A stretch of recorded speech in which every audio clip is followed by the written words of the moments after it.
This is That Video Game Podcast, episode 640 for January 27th, 2020. I guess I'll just wiggle. Another broken controller.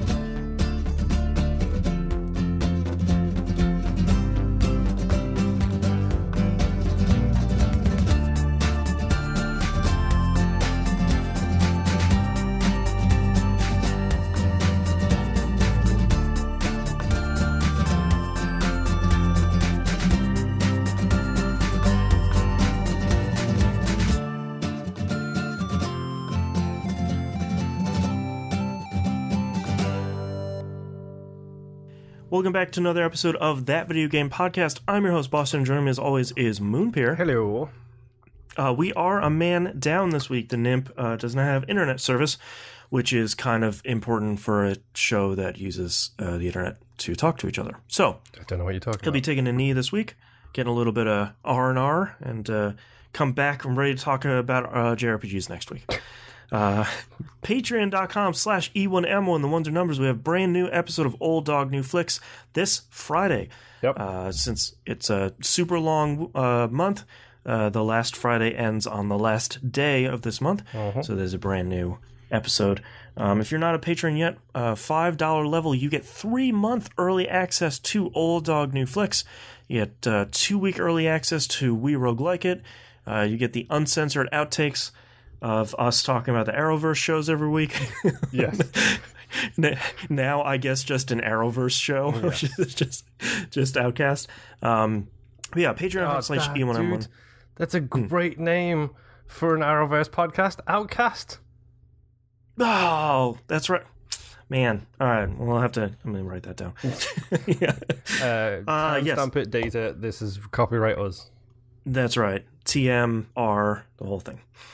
All right. So, yes, patreon.com/E1M1. Come join us. Thank you for your support on the show for any current patrons. And I hope you sign up and help me pay for the show, because it is expensive. Okay. Well, let's just dive into what you've been playing this past week, Moonpeer. Oh, okay. Okay. Gotta get limber, get loose. Yeah, get limber, get loose to talk about the Talos principle, funnily enough. Duh. Which Here we go. We did a Game Club episode on very recently, and it should be before this in your timeline. What is being human? What does life mean? I'll tell you what. How soft is the cat? It means the Genhama DLC. Yes. Literally, my first notes are, oh my word. I'm just going to read my notes vertebrum here for this one. Okay. These puzzles are insane. Oh no. Like, really insane. Cool story for the DLC too. Okay. But my word, these puzzles. I remember reading a synopsis about Gehenna, and you're playing as one of the admins? You are playing as Uriel, who is the stupid robot who is trying to stop you at the end of the Talos Principle. Right. And you are actually sent by Elohim to go and rescue robots that he exiled because they were questioning the system too much. Gotcha. So they've all been imprisoned separately from everybody else. And they're like talking in like a 90s BBS form. And it's like text adventures and stuff like that. And it's like, that's really good. Okay, sure. Why not? Whatever. But yeah, your job is to free these robots so they can escape before the system is destroyed. Because it's right after the good ending, where the storm is coming and it's wiping everything out. Yeah. Except the puzzles are insane. You know, Crow Team announced a little while ago that they're working on a sequel to Talos Principle, and it's sort of like, number one, why? But number two, how are you going to significantly change that game, like the mechanics of that game? Like Portal 2, I think, was successful in being a sequel to Portal because they evolved that gameplay enough, but also didn't stick around too long. It wasn't like, all right, now Portal has a ton of story and it's 45 hours long and there's an open world, and it's like, no, it's just, here's another 5 to 8 hours, and now you can bounce. Yeah, especially based on how the Galaxy brains are probably operating after producing the Genhama DLC, because my word, like, So a type of puzzle you would never run into in the main game is... It's hard to explain, honestly. Yeah. You know how when you put two lasers of different colors next to each other, they cut each other off and like it stops and it's just like they cancel each other out. Yeah, it's like a fizzy symbol.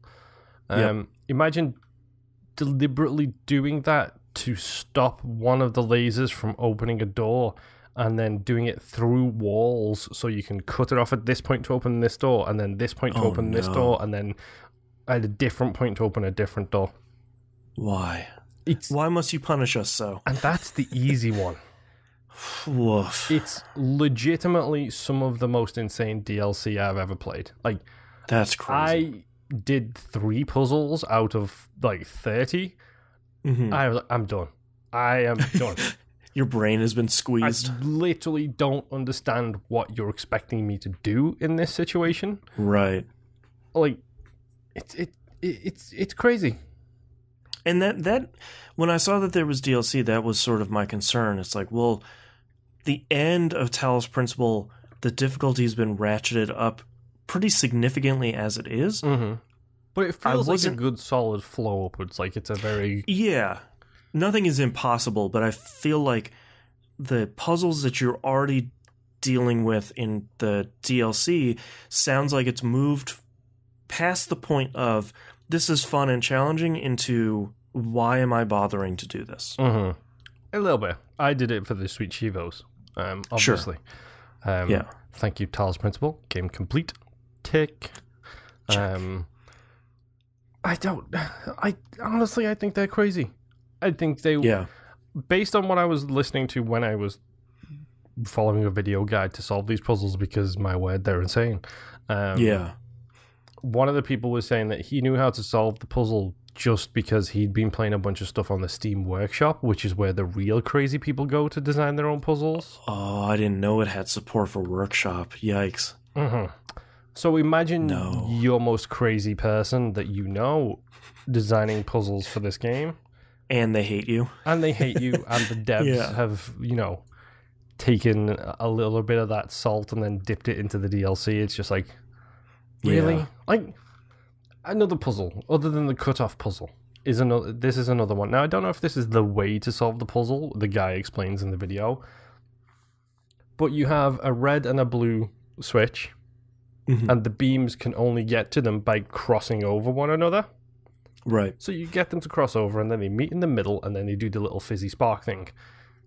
The way you solve this puzzle to open that gate in front of you is you wiggle between the two beams really quickly to get them to use your body to block? Yep, and slowly fill each one. And then if you do it nice and quick, it will turn them on for about 1.5 seconds, and then you book it through that door, and you get that puzzle piece, and they immediately shut behind you. It's just like... It's one of those puzzles where you're like, I don't think I should be doing this, but there's no other solution, so I guess I'll just wiggle. Yeah. It's... I don't even know how to explain the puzzles. I don't know. Yeah. I mean, don't get me wrong, the main game is great. The DLC is included on the Game Pass version, so go play it if you want to. Yep. Use a guide. I've got the physical deluxe edition on PS4, and that had it on the disc as well. Talos Principle is really great. Like, I don't want to... the Nimb was making fun of us for Isaac the other week, where it's like, this doesn't sound fun at all. And it's like, I promise, Talos Principle is really fun. Yes. Like, and it is a really great experience. It's just... The ramp is good as well. Like, the ramp of easy to difficult. Like, it's a very gradual and successful ramp to get you to the harder puzzles. It works really well. But the leap of logic from this to this is... Yeah. And one of the things I really liked, and I talked about it in the Game Club episode, that I really liked about Talos Principle is there's no... When you get a new skill or item or something that you can use to solve puzzles, there's no tutorial level. Like, the Talos Principle is so well designed that you go into an area and you just got, like, the refractor, for example. There's like 5 or 6 levels in this one section that all use that, and you can just do whichever ones you want. It's not like, oh, you didn't learn how to do X, Y, and Z, go back to this other one. It's just like, no, you got this new tool. Here's a whole bunch of levels for you to figure out how to use this in 10 different ways. Then you can take that knowledge into the next section. Yeah, and usually they'll do a good job of like having one of the tools set up so you can see how it operates. Like usually if you go into the very first one that unlocks with that item, it'll be like, well, here's a box and here's something on top of it. You figure it out. Yeah, and it's like, oh, I can stack okay, cool. I can stand on boxes. Oh, cool, okay. Exactly. Yeah. Like this stupid level where you jimmy in across the top of the mines with the... so stressful. Still so good. Yeah. Talos Principle is really great. Yes, it is. You should go play it. And that DLC is insane. If you genuinely want to challenge yourself, like I do not, like I said earlier, I don't have the galaxy brain thinking way of doing that kind of thing. It's just like, or like the hour and a half to sit here like looking at the puzzle and trying to move stuff and trying to figure it out. Mm-hmm. Did you just get that text message from Nimp as well? I did. Like, so good news, Nimp. We got your message. It was a little delayed. Always good. Yeah. But yeah, Talos Principle is great. Go play it. Go listen to the Game Club episode. It's fun. Okay. Thimbleweed Park. Okay. The great clean out of 2020 continues.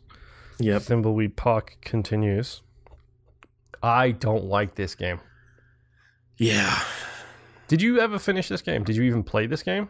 No, I didn't play it because honestly, when it was announced, it was one of those things where it's like, great, I think it was a Kickstarter game, right? It was. It's one of those things where it's like, this is what Kickstarter is for. You get a small number of passionate people about a subgenre who put the money where their mouth is. Yeah, and like, it's not a genre or even a subgenre that's popular anymore, but there's a vocal number of people that really love it, and they're going to put their money where their mouth is, and that's perfect. It's the like the funding embodiment of Fry waving his wad of money, saying, "Take all of my money." Right, and it's like that's why I backed something like Amplitude, where it's like I've always wanted another one of those. Here is $150 because I'm going to put my money where my mouth is. And I really appreciate that they were given that opportunity, but even looking at it, like when the trailer came out, it's sort of like, I did that in the 90s. I'm not sure if I want to go back. You don't, because it's about 6 times longer than it needs to be. Oh, boy. It goes, and then it has an ending. And then it comes back, and the ending isn't over. It has an ending another encore after like chapter 3, and there is 9 chapters in total. And it starts kind of obfuscated with the whole interactions thing. Like, if you've watched any procedural CSI stuff, then you know that you can get a fingerprint with sellotape. So you get the sellotape and so on and so forth. Where you get the sellotape from is a completely different ballgame. You have to know to go to the post office to get the sellotape from the counter, but you can only take it because you're a federal agent, because you have to flash your badge to the guy behind the post office to get this tape. Then you use... That sounds about right. Yeah, then you use that tape on stuff to get fingerprints from, but it doesn't have any dust, so you need to get charcoal or coal dust from a fireplace to use as the fingerprint dust to then put the sellotape on. That's the beginning of the game. Right. And it just gets worse from there. Oh, boy. And then they end the game. I'm going to spoil Thimbleweed Park right now, folks. If you don't want to know about the ending of Thimbleweed Park, hit that 15-second forwards button twice about now. So, 30 seconds to talk about the end of Thimbleweed Park. Here we go. They know they're in a video game. They jump the shark. Heaven help us. I never know how to feel about that stuff where it's like... If it's done well, great. Yeah. Let me tell you about Assassin's Creed 1. Let me tell you about the most innovative shooter experience I've ever had. It's the most innovative shooter I've played in years. Or like Assassin's Creed 1, Assassin's Creed 2, where it's like the characters talking to you in the game. Yeah. It's like... And then they go further than that and they talk to you, the player, as the... It's just like... okay, cool, you're going crazy, I dig it. But the whole game is not based around that. And then they have a puzzle which you need to solve by watching the Kickstarter video. Oh, that's surprising. Interesting. Yeah. I'm glad you gave it a shot, though. Like, I'm glad you tried it. And I've tried with these type of games before, and I've always said it didn't quite tickle with my fancy that much, or it didn't quite stick with me that well. This pretty much confirms it, considering this is by the legends of the titans of the industry. Yeah. Maybe if the dream team. Yeah, maybe if this was the 1990s and I was, being exposed to this for the first time, it would be fine. Yeah. But it's not the 1990s, it's the 2020s now. Right. Games have evolved. Let me point you towards the Walking Dead series, one of my favorite game series of all time. Well, and like the new face of adventure games, like Oxenfree, like Life is Strange, like, whatever the taxi game is, the come out Neo recently. Cab. Yes. Yeah. Valhalla, like 2064 we played on Game Club last year. Like these are really the new 2064. I think is much more interesting because it's a direct successor to the stuff like Maniac Mansion and the stuff that Thimbleweed Park is directly influenced by, but it takes that a step further and it makes it way more friendly and it makes it way more appealing. Yeah, that's a great example of a modern version. I loved 2064. I genuinely enjoyed everything I played in that game. So minor except for that like shooting part at the end, that was not great. So minor frustrations aside, that game was genuinely speaking pretty solid. Yep. I don't like the clown who swears. Does anyone? Honestly, it feels like he's in there because that's what was funny in the 90s.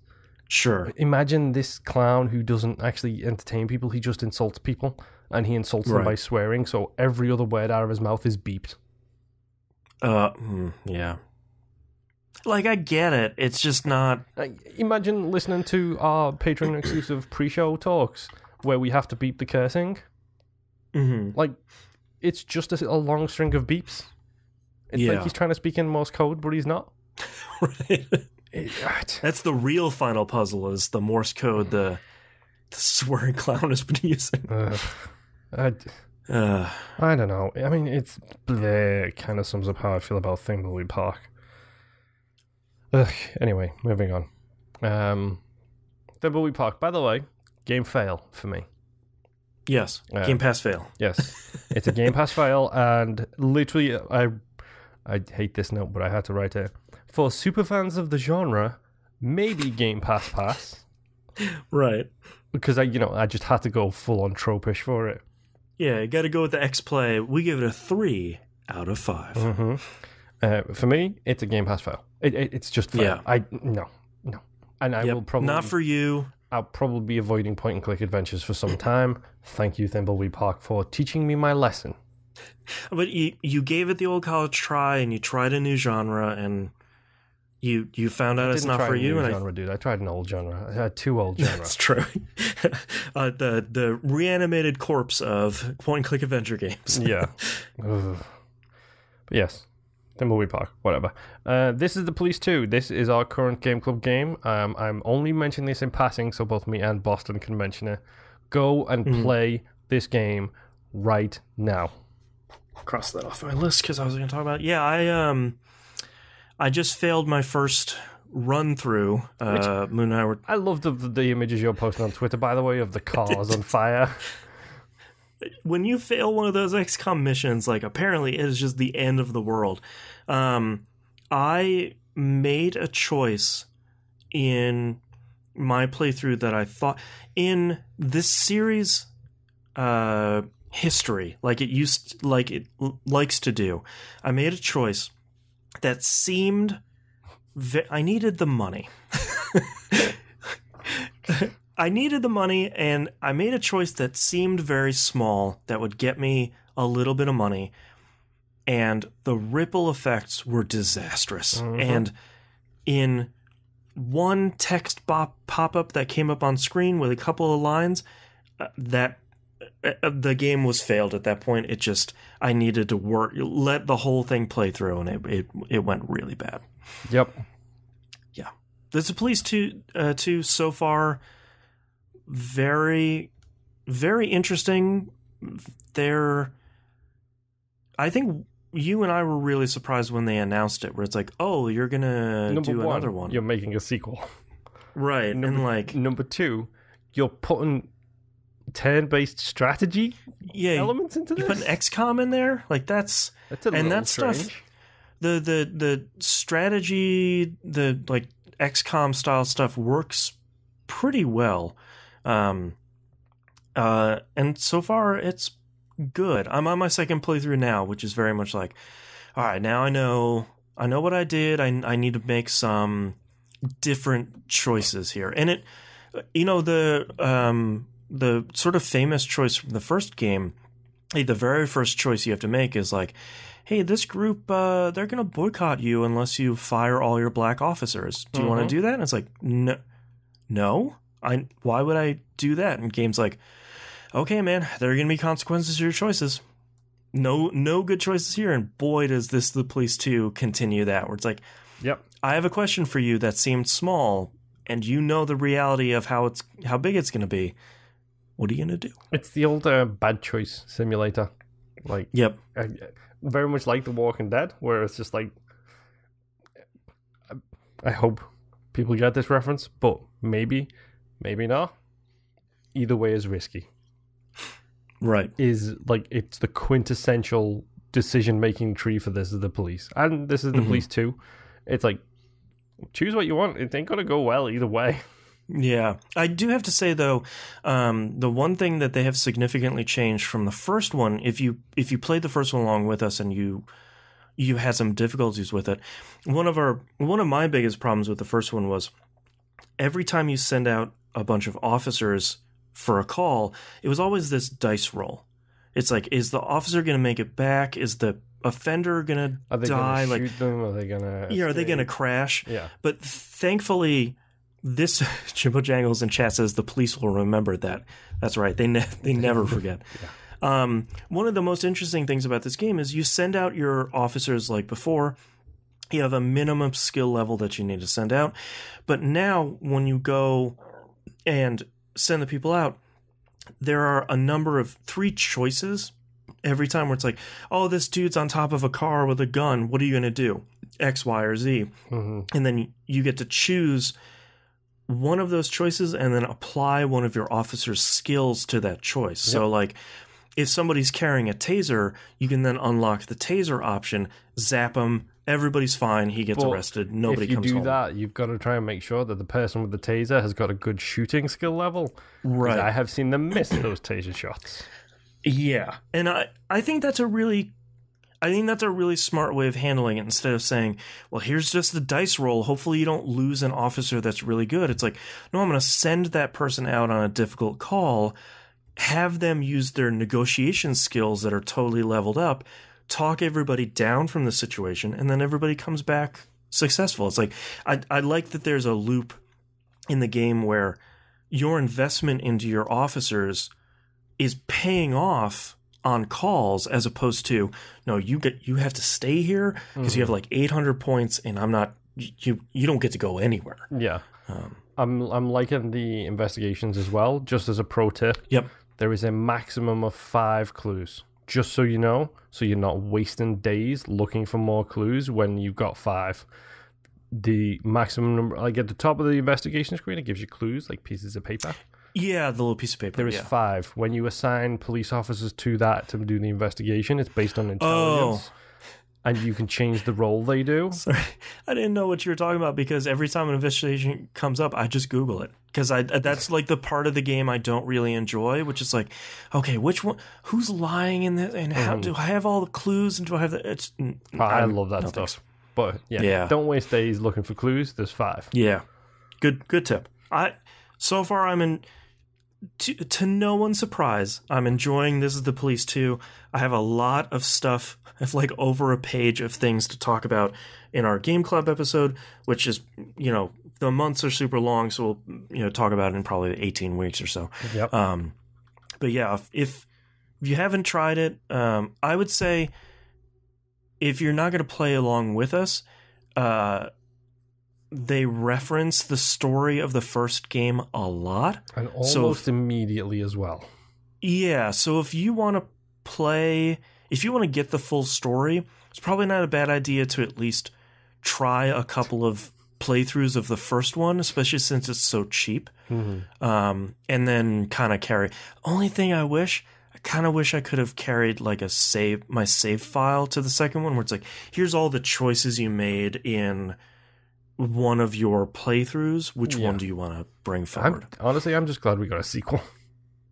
Yeah, I mean, and it seems like there's a way bigger budget and like a way bigger team on this one, and I'm very happy to see this team doing really well. Which, again, by the way, big shout out to my wife, who originally pointed me towards This Is the Police, and then I pointed it towards you, and then I would have missed out on it completely. Has rolled from there. Like, I started playing it in front of her right as she was about to go to bed. She was like, "You're really going to do this to me? You really?" Right. And then, this fascinating game. Yes, and then immediately she was like, They upped it a lot, because like the animation's great, the graphics are the same style, but it looks better. The cityscape, ton of voice acting. Yeah. John St. John is really good. Oh man. But yes, This Is the Police 2, current Game Club game. Expect a very deep dive on that next month. Yes. Also, can you do me a favor? You got to read out what Musum said that made me and you giggle a little bit at the start of the show. Musum just started playing it on, and he posted it on Discord. He says, "Just click start. No one told me this was a tactic style game. Okay, now I'm excited." I'm so sorry, Musum. Yep. you don't know what this game is going to do. They're ready to be broken. Yep. Okay. Next game. Game Pass game, Demon's Tilt. I've been looking forward to playing this. It's crazy. A demonic pinball game? Yep. So let's talk about, first and foremost, there is no table guide. If you're making a pinball game in 2020, if you're making a pinball game in 2015, you need a table guide so that people have the option of looking at the different modes and the different ramps and stuff like that. Like, you go and look at the... like an overview. Yeah, like you go look at the Iron Man table for Pinball FX way back when on the 360, and it's like, here is the mode selection, here is how you start these modes, here is what those modes are, if they're multi-ball modes. A quick sweep modes across up the table. This came out December 23rd, 2019. Yeah. Developed by Flarb. Yep. And Wizenwar. Okay. Sure, why not? Great. Let's start. It's a multi-tier table, so it's got 3 zones, a middle, a top, and a bottom table. It's got different quote-unquote modes on each section of the table. Okay. Different bosses on each section of the table. Interesting. And it does this whole thing where it's very based on the name, obviously, Demon's Tilt. It's got like very religious and anti-religious things on it. Like the one in the middle is like they keep yammering on about, "Oh, you're doing well, sorcerer," and all this kind of stuff. Like the bottom boss is an imp, the top boss is like a harpy, and like there's a lion up there and stuff like that. There's like a pentagram somewhere. Yes. Yeah. Okay, it gives you rankings like A to triple S, or sorry, F to triple S rankings based on how your score on each ball is. And it's like, divine and all this kind of stuff. Right. If you get a C, it's called clerical. Oh, that's really good. It's a bad choice, because anytime I hear the word clerical, I don't think of clergy. Right. I think of administration. The DMV. Yes. Yeah. And that's what D is for. Literally, it just comes off and it's like clerical. And I'm like, okay. Right. Sure. Oh, I'm sorry for the paperwork. Oh, the other. Yes. Clerics, druids. Gotcha. They're sorry for completely different reasons. Right. Right. Sorry, that was a dark joke, and I'm sorry in advance. In the past, whatever. Tomato. Demon Tales Advance is the sequel. It has three. It looks like it's one table. It has three modes: normal, EX, and super difficult. Super difficult is a one ball mode, so you get one ball. Oh wow! Normal is just the three tables, and then if you go on the EX mode, there is sub tables that you can teleport to other tables and do these different modes and so on and so forth. I kind of like the idea that I kind of like both sides of the coin, where it's like you take your Pinball Arcade, your Pinball FX, where it's like, here are tables that could exist or did exist in the real world, and we're gonna create or recreate those. And then I kind of like this thing where it's like, yeah, it's a table, but it's also like 15 feet long, and there's like 6 tables stacked on top of this one. Like, I kind of dig that. Yeah, I mean, it's kind of cool. I mean, the most important thing, of course, when it comes to this kind of thing is how does it play? Yeah. Does it feel like pinball or not? Right. And this feels okay. Like, it doesn't feel great. I think we can all agree Pinball Arcade is the most optimum feeling of pinball. Yeah. It managed to capture the physics correctly. Yeah. Pinball FX did it well. FX2 did it better, and I think FX3 does it better still. Yeah, and I think some of the physics improvements they've made for their the license tables, I think, have gone a really long way towards, even if it's not as exact as Pinball Arcade is. Pinball Arcade, I know there are some detractors, but I think Pinball FX have put in a lot of time and a lot of effort to get that much better feeling. Yeah, and they're still supporting it. They're not doing the Pinball Arcade thing of like releasing one table on one platform and then taking 6 years to release it to a different one. Yeah. Man, that company just could not get their stuff together, and it's such a bummer. Yeah, I know. But yeah, it feels okay to play. Biggest downside for me didn't happen so much on normal. I think it's only happened really on the EX mode, which is the middle difficulty. There seems to be a whole bunch of FU ramps, or as the No Quarters cast commonly calls them, framps. Because I just keep getting framped, where it's like, I'm going to come down this ramp and go straight in the middle between the flippers. Yeah. Great. Thank you. And it's like, if it's not recreating a real-life table, you don't have to do that. You don't need to take my quarters. Like, there has to be some level of... there needs to be some elements of failure that's always looming, but not like that. Yeah, and honestly, it moves quick. It's got a couple of decent multi-balls. Like, it's a very pixel art table, which sounds looking strange. at the art. Like, it's not like really pixelated. It's pixel art. Like, it looks really cool, like style and stuff. Like, it's all very clear what's going on. My biggest issue with it right now is I literally don't know what I'm doing half the time. Like, I've figured out bits and pieces here and there as I'm going along. Like, now I know to start the rituals, which ramps I need to hit. Rituals being missions in the game to start, whatever. Hit the castle a couple of times to bring the gate down. Exactly, that kind of stuff. Dragon comes out. But there's also, like, monsters that spawn. Oh, interesting. And they move around the table, and you've got to kill them by hitting them with your ball. And then it goes straight bullet hell. Oh, no. Where it starts firing purple lasers at you, which interfere with the path of the ball. Like, your ball bounces off the lasers? That's kind of cool. On paper, that's kind of cool. It's really cool on paper, and it's pretty cool in execution, because there is one golden laser, and if you hit that, all of the rest of the lasers turn into money and go into your upgrade set for your multiplier. That's pretty cool. So it's like a skill shot, but a skill shot that messes with the ball as you're trying to hit it. Man. All right, maybe I have to start this sooner than later. Open up that app, get that thing downloading. Yeah, I think I already have it installed on this computer. Probably the thing that makes me laugh the most for this, though, I hate to phrase it this way. Okay. It has Golden Axe music. Okay.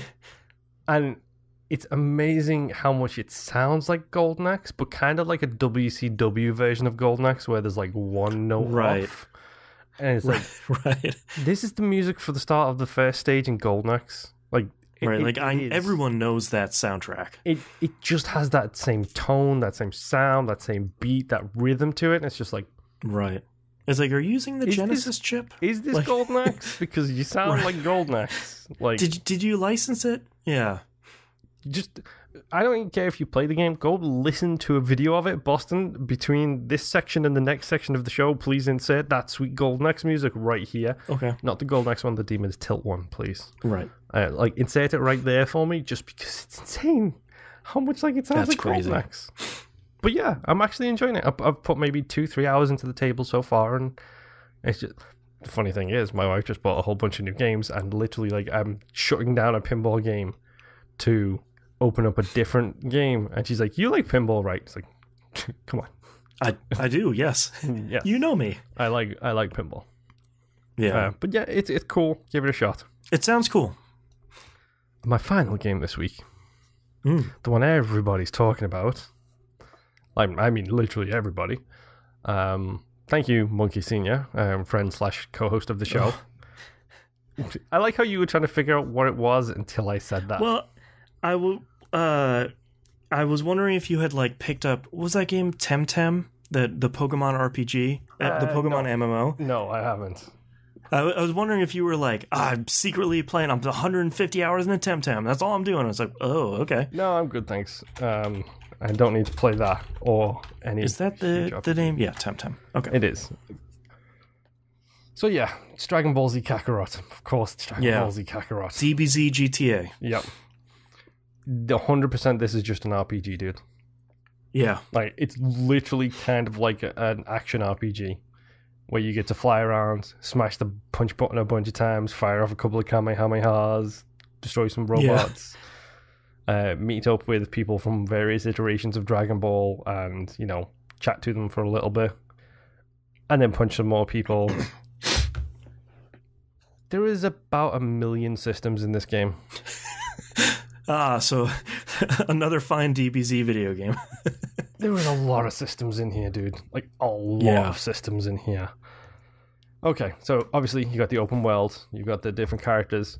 Weirdly, for a game called Dragon Ball Z Kakarot, you don't cover the Snake Way journey at all. There is no going to Hex, there is no going to the Home for Infinite Losers, no meeting up with the two muscle boys with the blue and red skin. Right. Weirdly, at that point, you play Piccolo and Gohan. What's the name of the game again? Kakarot. It's not Dragon Ball Z Piccolo. It's not Dragon Ball Z Piccolo learns how to drive. Gohan. That hasn't happened yet. Okay. Fingers crossed. It's literally Dragon Ball Z Kakarot. Where is the Snake Way journey? Where is the Home for Infinite Losers? I want to see the Halo. Yeah. Yep. Like, where are those Home for Infinite Losers. Oh my god, I forgot about that. Did you literally? How many times did I say that until you clicked what that was? I forgot that it's like, we need to censor the word hell on these shirts. I got it. Home for Infinite Losers. It's like, oh my god. Delete the bottom line. You're fine. Problem solved. It's so crazy. But I mean, I don't know. Number one, I don't know why they're doing that. It's called Kakarot. Yeah. Show me that stuff. Right. I get it. The company who owns the IP is super protective about that stuff.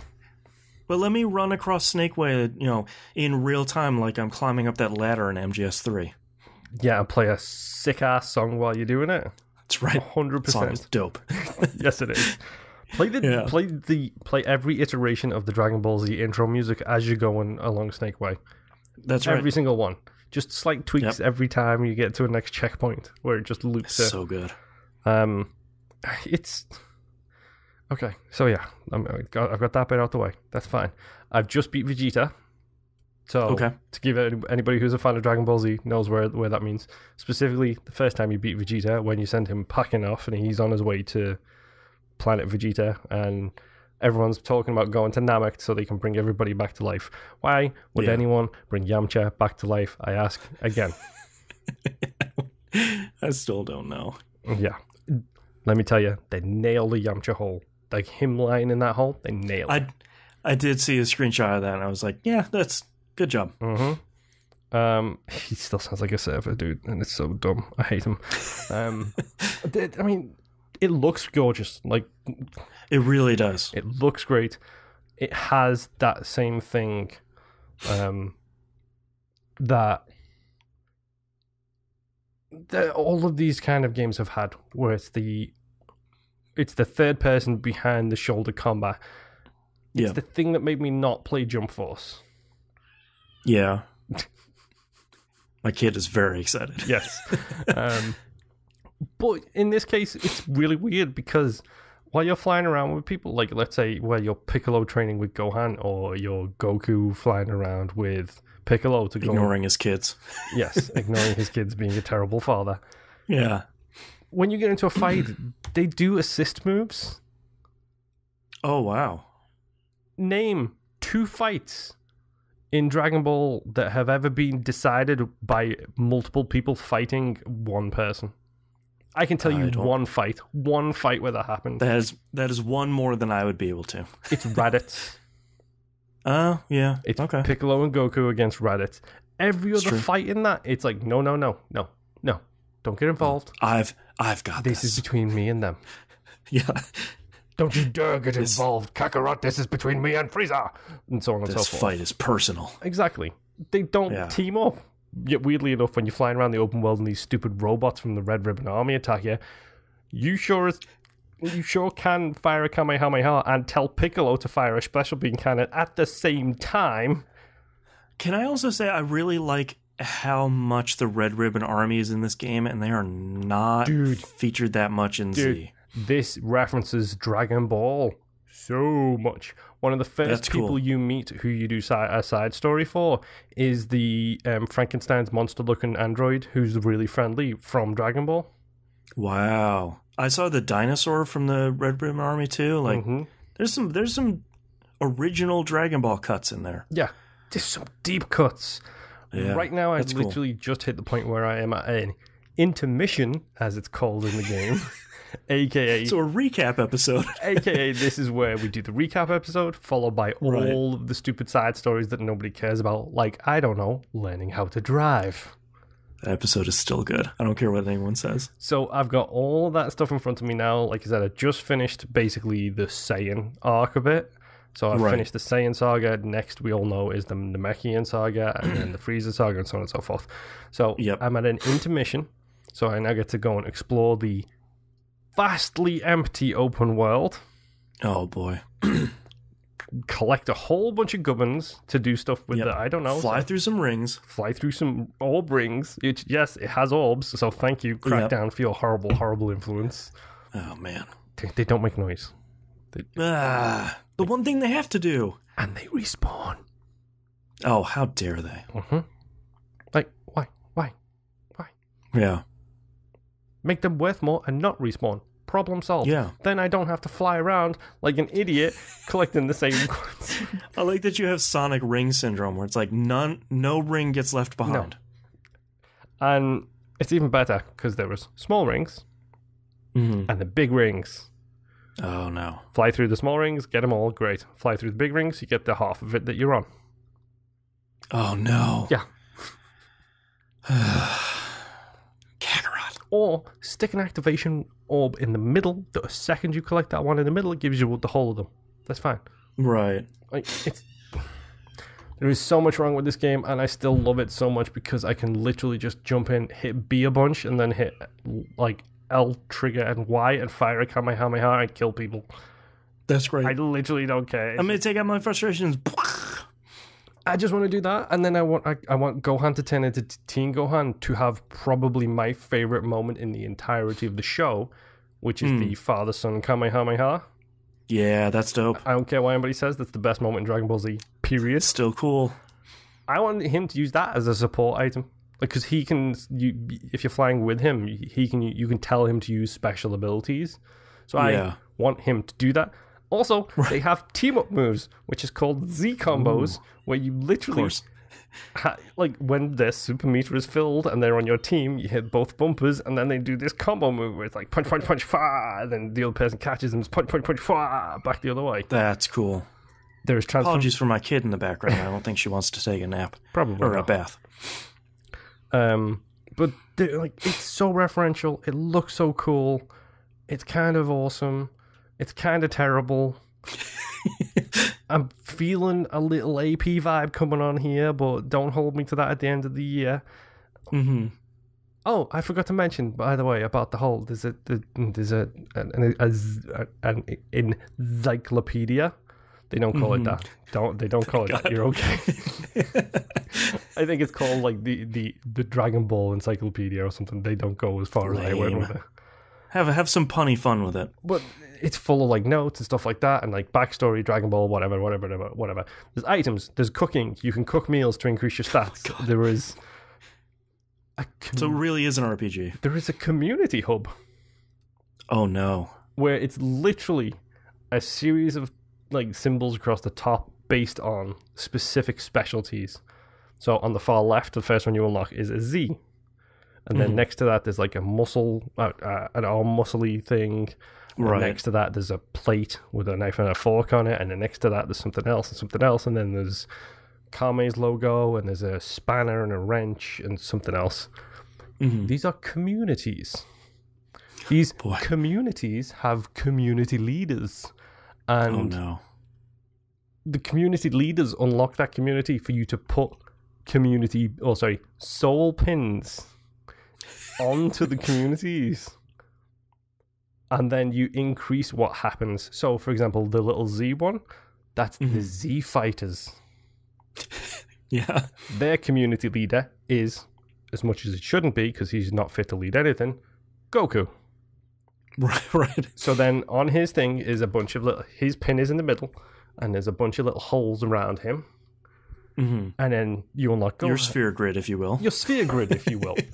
And then you unlock Gohan, and you plop Gohan next to Goku on one of these holes. And for the first time, they're sharing a room. Yes. No, they're sharing a house for the first time, dude. That's right. And then the two pins connect with a little line, and it goes whoom, and it gives Goku like +4, and it gives Gohan +3. And then Goku now he has Cure. And then Goku's like, you could be really strong if you trained. And Gohan's like, I don't know, because he's tiny Gohan. He's a little baby Gohan. Oh, right. Little baby. Nervous. And then it pops up with this big screen and it says, the following perks are now in effect. A father-son team. And it's got a picture of Gohan, a picture of Goku. And then you start unlocking pins for everybody. Oh, no. The leader of the cooking community is Bulma. Shocker. Okay. Yeah. The leader of the adventurer community is Yajirobe. Awesome. I'm glad someone remembers him. The god community leader is Kame. And you put Kame. Yes. And you put like King Kai in there. You put the Mr. Popo. Yeah, Mr. Popo, the big dude with the horns, whatever his name is. Right. You put King Yema, I think it is. I think so. You stick him in there. Been a while. Basically, you take these people. Every soul pin has a maximum level cap for their things. So, like, Goku is 25 maximum in Z Fighter. He's like 5 maximum in cooking. He is 25 maximum in training. And he's 100 in eating. Yes. But everyone's got their strengths, and then those strengths can affect the communities and how, Jesus. But then you give the soul pins presents, and the soul pins level up, and you increase your friendship with those people. Oh my god. And it increases the effectiveness of that community. And then it's got like, if you get this community to level 5, you unlock 2% more damage in melee. Right. You unlock 5% more damage. And each community has those effects. So the Z Fight is all about melee combat and stuff like that. The cooking one is all about finding and cooking ingredients. The adventuring one is about getting more Zenny. Then the God one is about gaining more XP and stuff like that. And it's just like, how many systems did you put in here? Someone on the team had a good idea. We're putting it in. Yeah. Except for, the part where you do anything other than the same Dragon Ball story that's been told over and over again. Right. Goku is on the Snake Way. Why are you playing as Piccolo in a game called Kakarot? Right. I want to run in the Snake Way and then fall off and then come back. No sense whatsoever. Like I said, I'm loving this game and I'm hating this game. All in one. It sounds sounds like it has some cool ideas, and then it's still a Dragon Ball Z game. Yes. The one thing I will mention before I give up my seat for the rest of the week, there is battles in the open world. It's the Red Ribbon robots, because why not? Whatever. Yeah. You know how... Well, number one, you can sense Kai, or sense Ki, or whatever, however you pronounce it. You can sense Ki by holding down the left bumper and looking around in first-person mode. It's like, oh, there's a dinosaur, there's some apples, there's some fish. Right. There's an enemy over there, 300 yards away. He is level 2. I can tell that because I'm sensing his ki. So when you're flying around, you can do the boost fly, which, if you've watched Dragon Ball, you know what the boost fly is. They go from going to going and doing the sonic boom thing. If you're over-leveled and you do the boost fly thing through one of these enemies, they literally die. It pops up with finish like it would at the end of a combat fight. And you just get the XP for it. I like when games do that. Me too. You're just like, I'm so powerful that my movement has obliterated them. And I got an achievement for doing it. Great. You're not worth my time. That's really good. Yeah. That's really good. See what I mean Some when I good say ideas. It's really good and really bad at the same time? Yeah. I'm digging it. I like this game and I hate this game at the same time. I'm not kidding. Like it's an encapsulation of the Dragon Ball Z experience. For fans of the Dragon Ball Z genre, it may be for you. But yeah, that's all I've been playing. Over to you, Boston. The only other thing I've been playing other than This Is the Police 2 is I'm still moving through SaGa, Scarlet, Grace, Ambitions. I finished the first part of what's Ataria's story. That's the lady I'm on now, the second character I'm playing. You do this sort of scavenger hunt sort of thing, and the end of it is a really cool and really difficult boss fight at the end of it. And what makes it cool is, like the final boss fight of the previous character story, it significantly changes stuff up. So remember when I was talking about the Unity attack stuff and how your characters can do them, but the enemy can also do it? So you sort of have to be careful, like don't kill an enemy between two enemies, because then they're going to gang up on you. Yeah. You have to do that in this fight.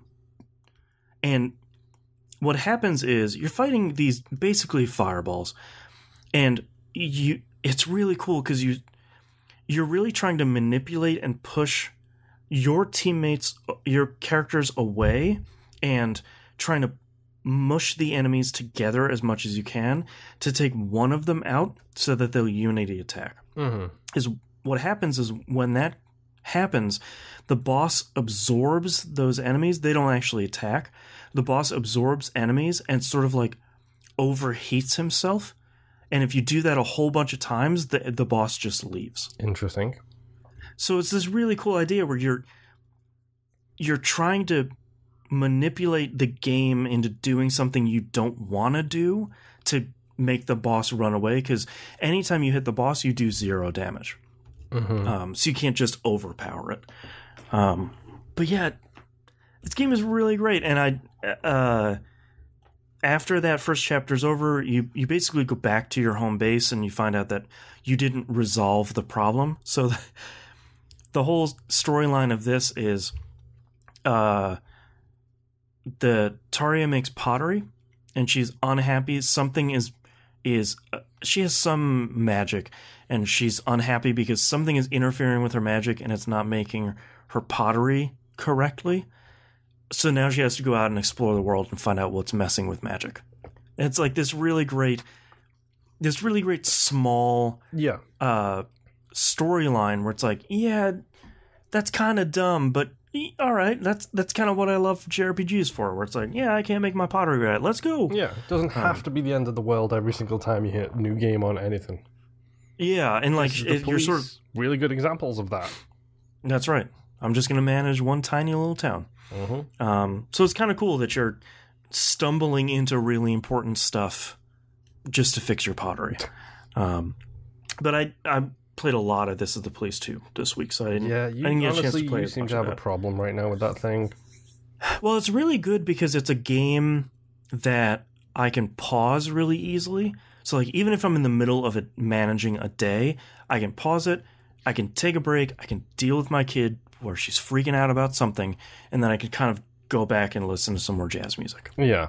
Oh, I forgot about that as well. Like, I forgot about that until I hit start games, like smooth jazz, and it's like, yeah. It's like, yeah, that's the stuff. Give me that smooth jazz. But that's all I've been playing this week, so let's take a break.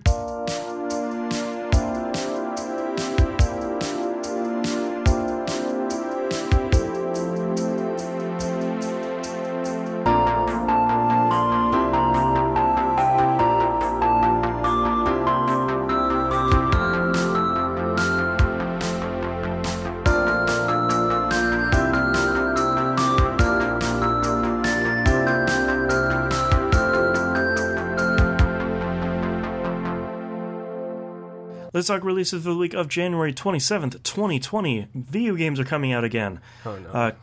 Kentucky Route Zero TV Edition comes out for the Switch, PS4, and Xbox One.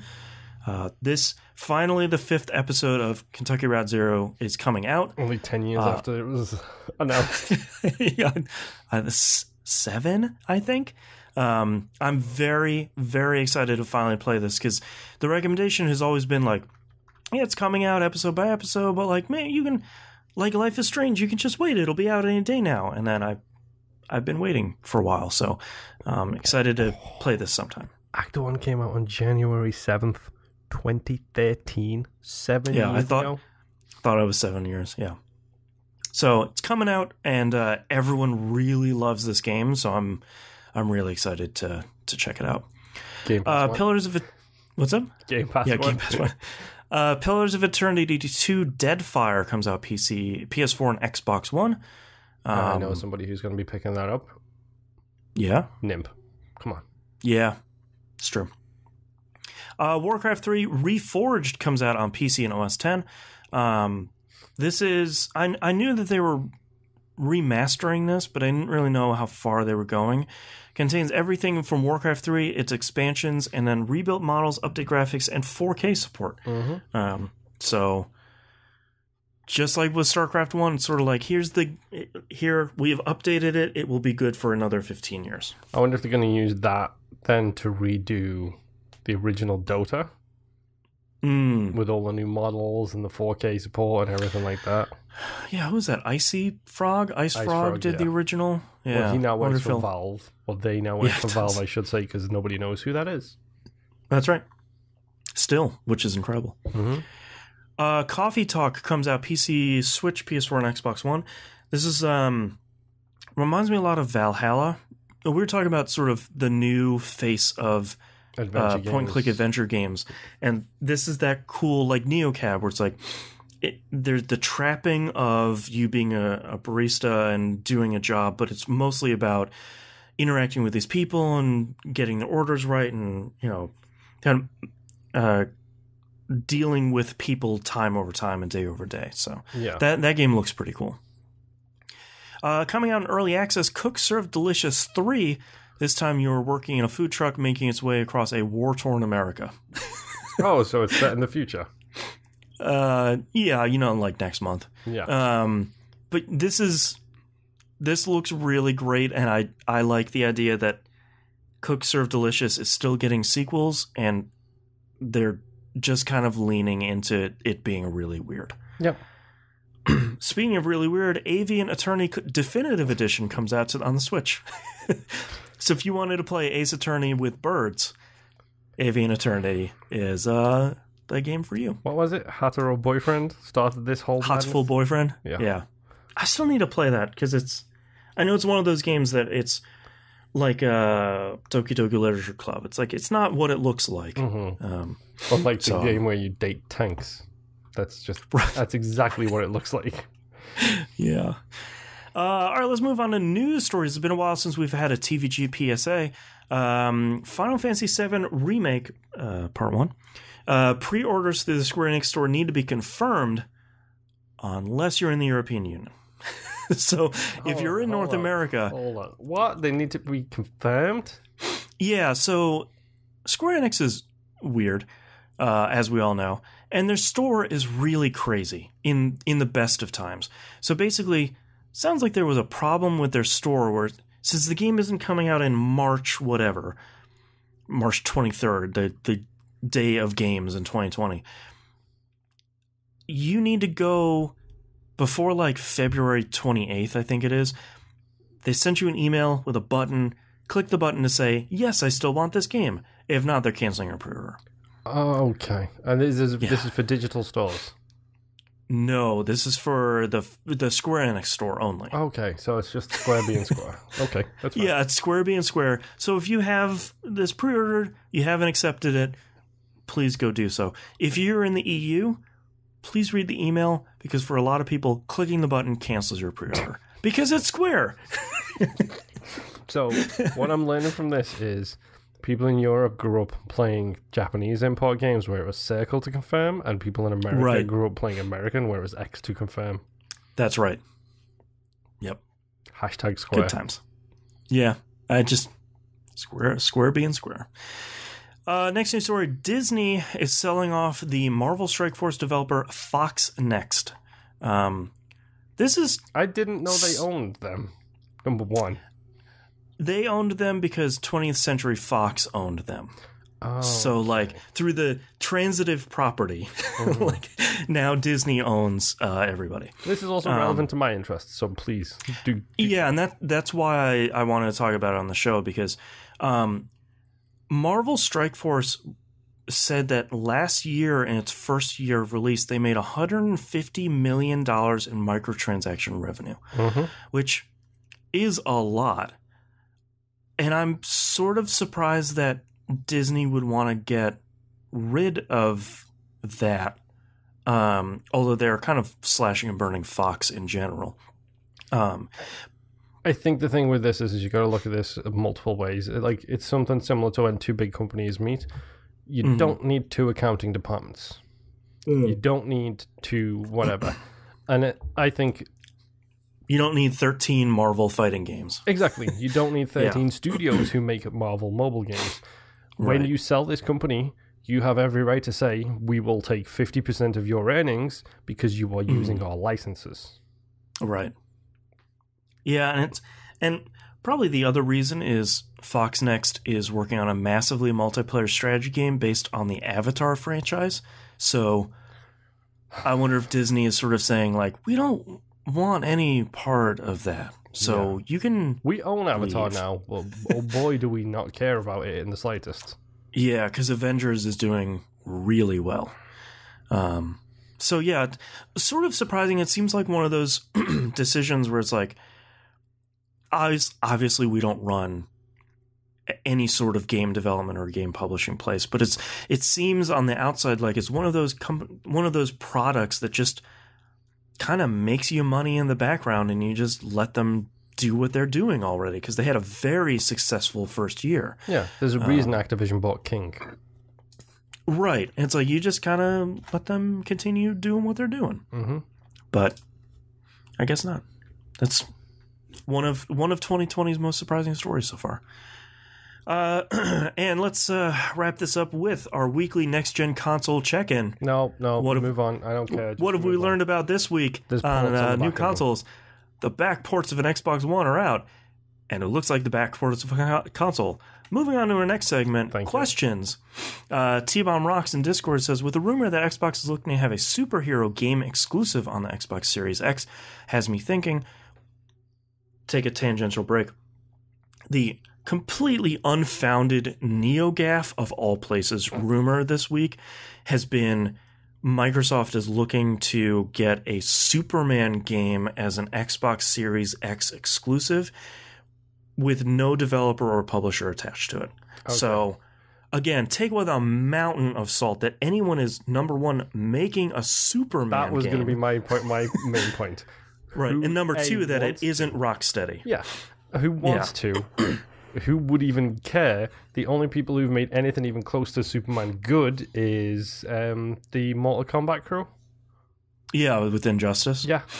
Yeah. And the everyone seems to think that this is a rumor with substance because Marvel's Spider-Man did really well on PS4, but that was an Insomniac game. Yeah. Like, if Rocksteady came out and said, like, hey, we're making a Superman game, it's like, okay, cool, you have my attention. Like, that, I'm cautiously optimistic about what this means, but with thin rumors like this, I don't think Microsoft would be that dumb. No. I don't think Microsoft would be like, here's our next big franchise, Superman. No. It's like, give it to Ninja Theory and give me a Blade game. There you go. Yeah. Yeah.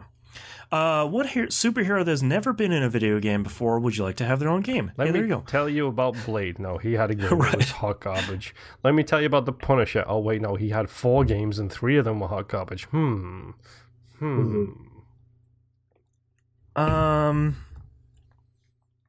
surprised there hasn't been like a...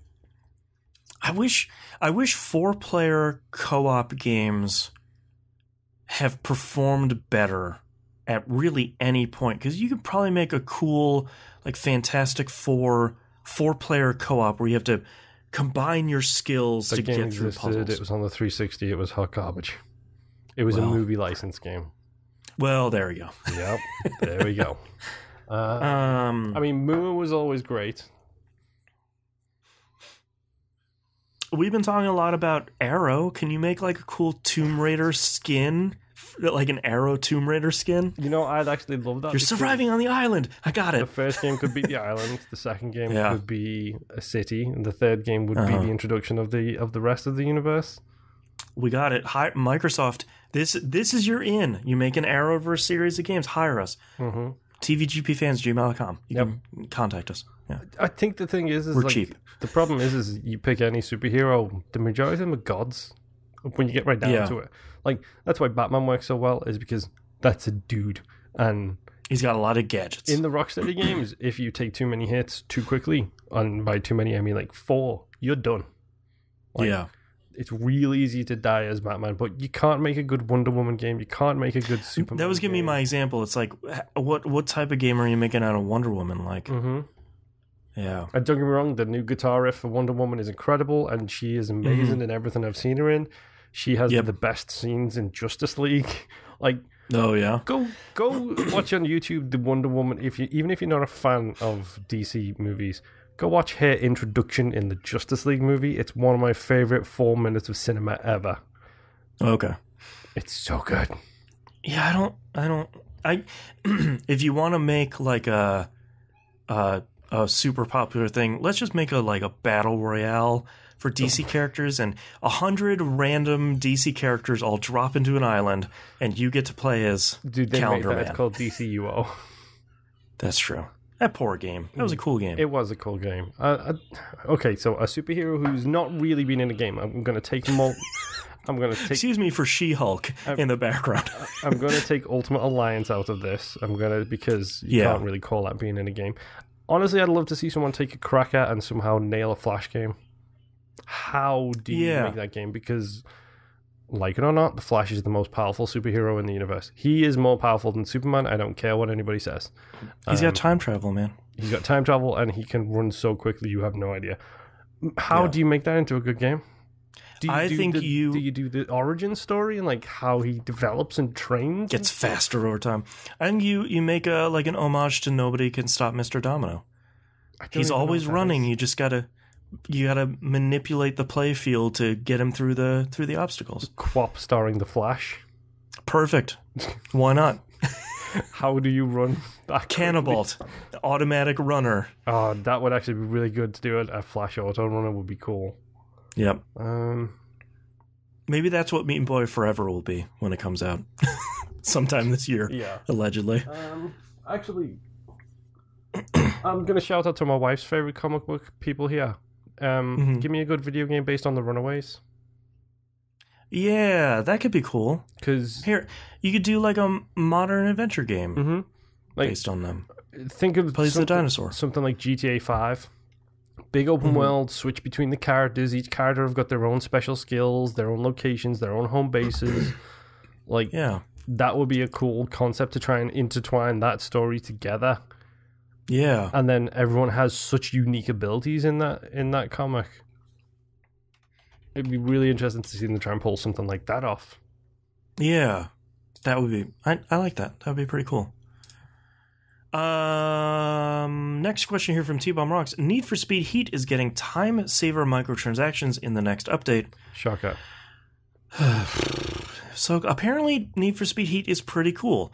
And I hope that they don't poop it up with a bunch of DLC.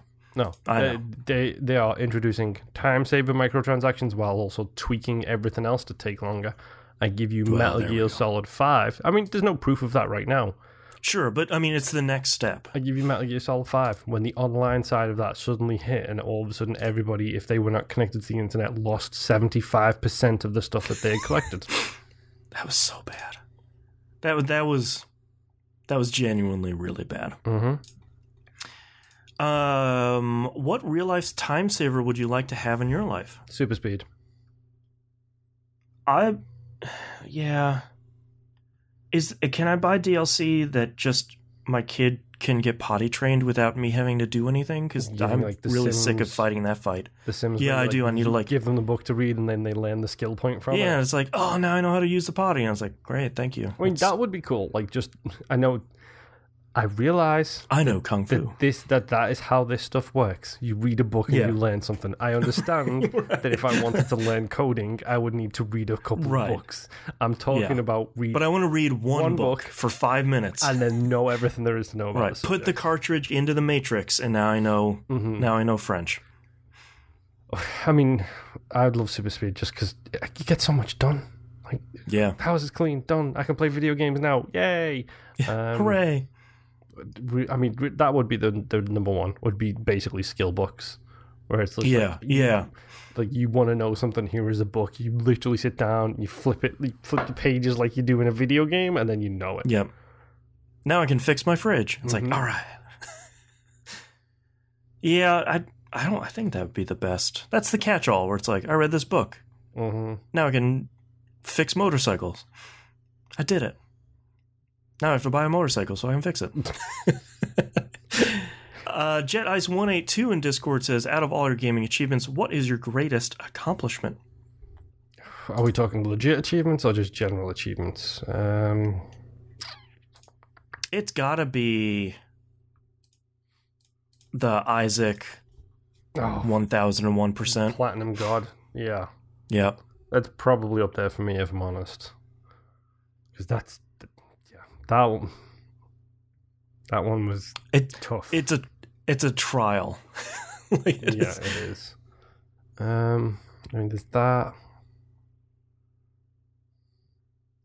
I'm trying to think of anything. I got my True Trophies thing up here, trying to see if there's anything that's like was really difficult. So many of these are JRPGs, just like platinum trophies, where it's like you got the platinum, so it's hard. It's like Enter the Gungeon, the Lead God trophy, where you collect 5 master rounds in one run.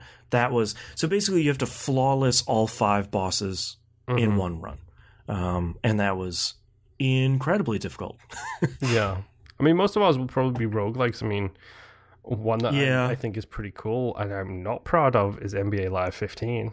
We've somehow managing to get every single achievement in that game. Yeah. Like 32 people have completed that game on True Achievements. Jeez. 32. And I am one of them. Like, that's insane. I'm trying to think if there's any difficulty-based ones where it's like we finished Mass Effect 2 on Insane difficulty. I beat Mass Effect 1, 2, and 3 on Insane, so... Yeah. I mean, that's... I'm trying to think if there's... I don't know if you know, Boston, but that's what I do.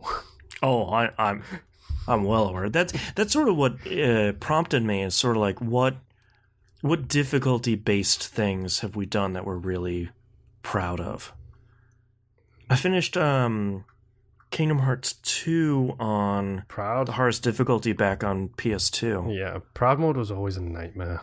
Yeah. I didn't do it on critical, which I'm not crazy. Didn't Mina do that for all of them and like wanted to kill herself halfway through it? She believed her chat when chat is like, you're only supposed to play it on proud mode. Like you're not playing the real game if you're not playing on proud mode. And she believed them and was played through Kingdom Hearts 1 for the first time on Proud Mode. Oh, Mina. And you sweet summer child. I know. I think she unfortunately learned her lesson by having a crucible. Yes. Basically. I mean, this is dumb as well. I'm kind of proud of the fact that I managed to get at least one achievement a day for 436 days straight. That's a lot. That's my best achievement streak, and literally the second I hit a year, I was like, cool, I hit a year. How long can I keep going? And it was literally only stopped because I went out drinking with a bunch of buddies from work. Oh, yeah. I mean, there's a whole bunch of that. I'm not gonna lie, I do get a little tickle in my brain pan every time someone, like, the first time I play a game with somebody or something. I just, like, especially people not associated with this show, just like the randoms, the one night stands, as my wife likes to call them. Yes. And like you'll stomp somebody in Dead by Daylight, and you'll just get a message being like GG, and then 2 seconds later, like, oh my god, your game is going. It's just like, right. I know, dude. You don't have to tell me. I know. Yeah. Mechanical Beacon Chat has a question. Are you guys looking forward to a new Fable, and does it matter that Peter Molyneux isn't a part of it? If he is not a part of it, I'm looking forward to it more. Yeah, I think that's kind of a selling point nowadays. Like, I'm kind of excited for a new Fable. As much as I really don't like that series, I think you're a fool. There's been enough time, and I think you could make a really cool Fable 4 nowadays. I think making a smaller scale open world game, almost like, I think if you almost make it like a Yakuza game, I think you could kind of make a Fable game really cool, where you embrace just the crazy. You embrace the crazy, and I think instead of getting this big open world, I think you focus on the city you're in, whether you're running it or not, and you focus on that and all the people in town and all your interactions with them, and you of course go out to dungeons and do all that stuff, but I think focusing on a smaller thing and making it into more of an RPG than an action game with RPG elements, I think it can do really well.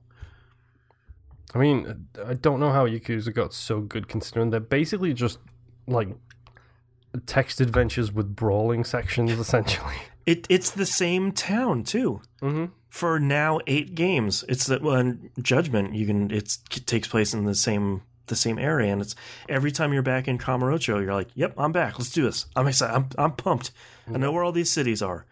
And I think you could make Fable into the same thing, where it's like, oh, I'm back in my town, like I'm doing this thing, I'm running a town, or I'm trying to become a landlord in this town or something. And I think that's what you focus on in Fable, because I don't think you go toe to toe with like The Witcher. I don't think that's where you become successful. I think you do something totally different. Yeah. But yeah, like make Fable 4. Like, let's see what that's gonna have. That be a Series X game, and let's see what that can be. I wonder if that's why the delay is happening. Try and make sure it's as highly optimized for the X as possible. Yeah, because that's still Playground Games, if the rumors are to be believed. Yeah. I bet if you're gonna bring back Fable, I think that's something you bring back in like the first year of the Series X, where it's like, all right, Halo, you're playing the multiplayer, you got that, you got all this other Game Pass stuff. Fable's back, like Fable's back, and you get to play it on both consoles, whatever. But man, look at the trees and the light coming through the God rays on the Xbox, the Series X.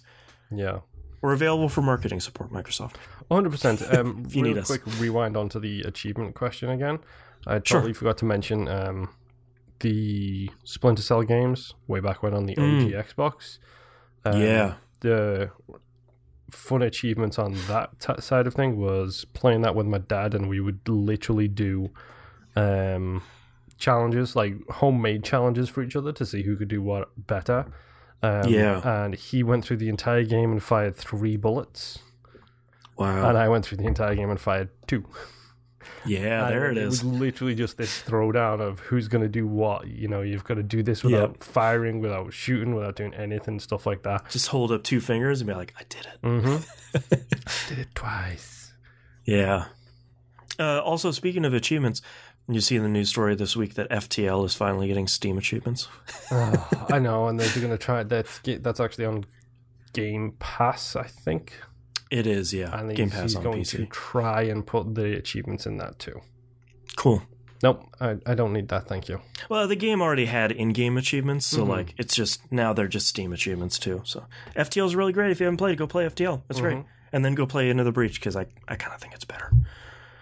All right, that's our episode this week. Thank you so much, everyone, for listening. TVGP.tv is where you can visit us. Everywhere to find and follow us on the right-hand side of the page. Patreon.com/E1M on the ones or numbers. As we talked about, brand new episode of All Dog New Flicks coming out this week.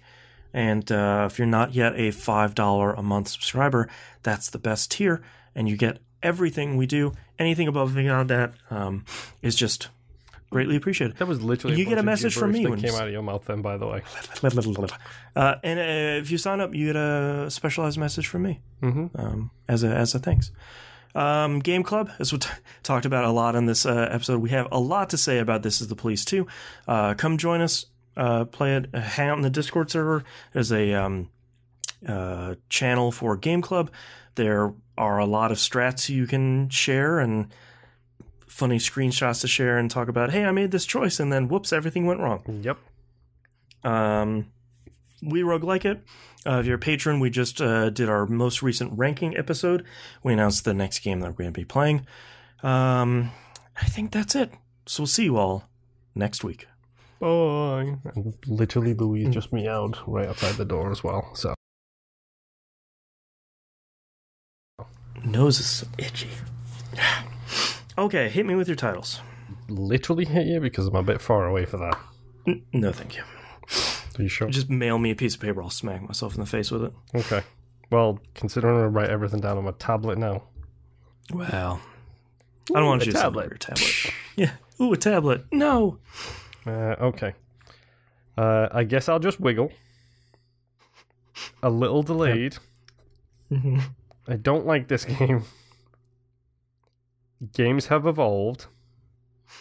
It's the 2020s. A long string of beeps.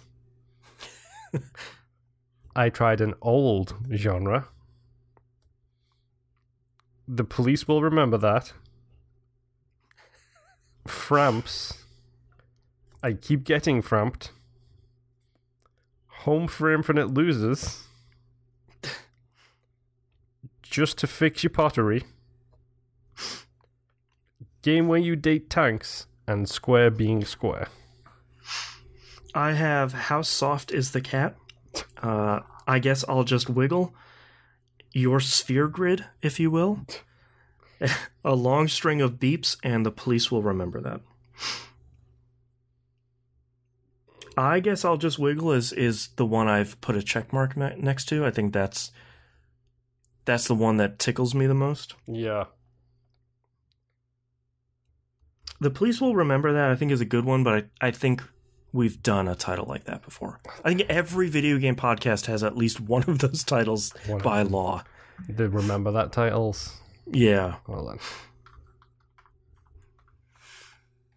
I can reference the tool that the Hannah made for titles. What? Really? Yeah. He's been working on it. I've been beta testing it. It's pretty cool. That doesn't look like it's firing up. Sorry, Hannah.